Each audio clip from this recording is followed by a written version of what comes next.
महाभारत का युद्ध अपने चरम पर था। दोनों ओर से असंख्य वीर योद्धा रणभूमि में अपने शौर्य का प्रदर्शन कर रहे थे।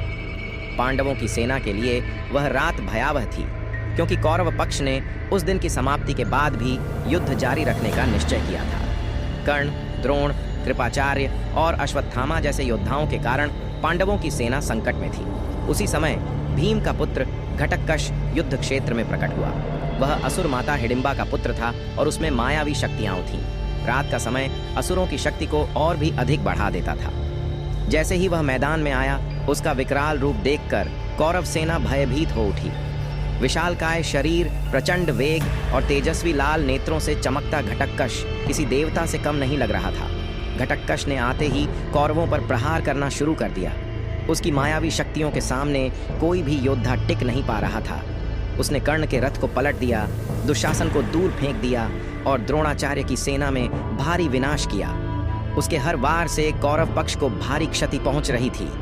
दुर्योधन भयभीत होकर कर्ण के पास पहुंचा और बोला, यदि यह असुर पुत्र जीवित रहा तो हमारी सेना पूरी तरह समाप्त हो जाएगी। कर्ण समझ गया कि घटक्कश को रोकना आवश्यक है, लेकिन उसके मायावी रूप के कारण यह असंभव लग रहा था। घटक्कश ने तब कर्ण पर आक्रमण कर दिया।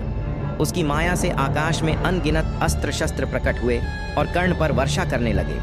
कर्ण ने अपने दिव्यास्त्रों से उनका प्रतिकार किया, परंतु घटक्कश की शक्ति लगातार बढ़ती जा रही थी। जब घटक्कश ने एक विशाल पर्वत उठाकर कर्ण पर फेंकने का प्रयास किया, तब दुर्योधन ने कर्ण से आग्रह किया, अब समय आ गया है कि तुम अपने अमोघ्य दिव्य अस्त्र का प्रयोग करो।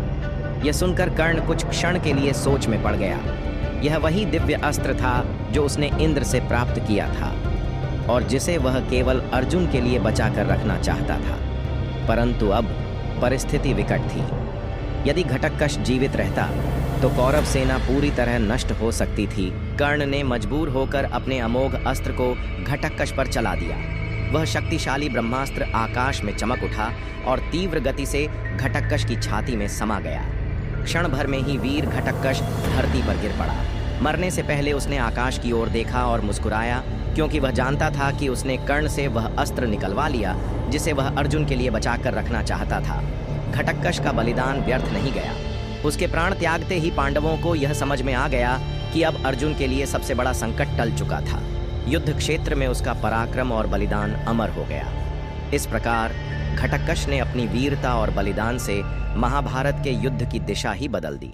उसकी गाथा आज भी वीरता और त्याग का प्रतीक बनी हुई है।